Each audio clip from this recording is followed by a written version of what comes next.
আমি তো একবার আব্বাকে, আমরা যখন খুব অসুস্থ, চলাফেরা করতে পারে না, তখন আব্বাকে দেখতে গেছিলাম। দেখতে যাইয়া আমার সঙ্গে আলোচনা করছি। বলছিলাম যে আমি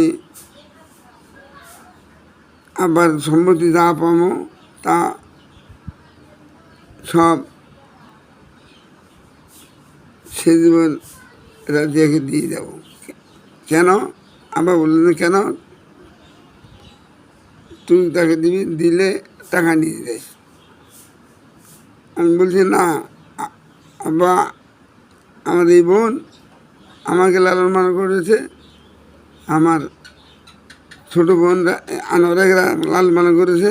এখন এই আপনার অসুস্থ অবস্থায়, ঘরে পড়া অবস্থায় আপনার খাওয়াচ্ছে, পড়াচ্ছে, আপনার শোষাচ্ছে,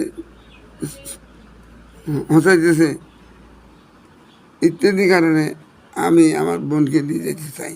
বা বললে যে না, তুই বেশি আসিস।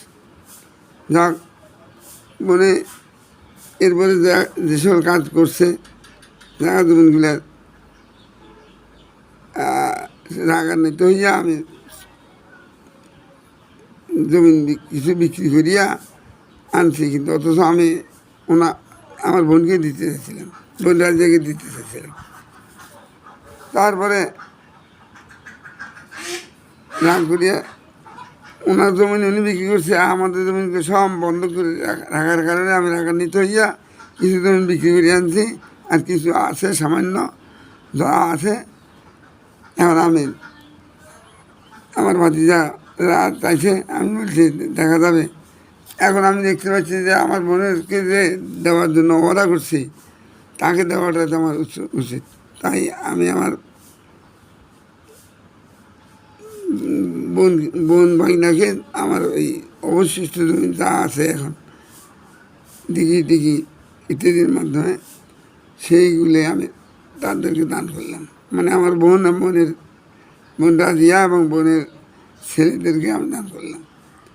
আমি কেননা ওটা করছি বাবার সঙ্গে যে জমি সব দিব, রাগ করে দিয়ে নেই, এখন যা আছে ওদেরকে দেওয়াটাই আমার উত্তম। তাই ভাবি আমি আমার জায়গা সম্মতি পাবো তা বোন ভাগিনাকে দান করলাম। আর কথা হলো, আমাদের তরফ থেকে আমার ভাই সেখানকার সাহেব উনি কী করেছেন, রেজিস্ট্রি করে দিয়েছেন, আলহামদুলিল্লাহ।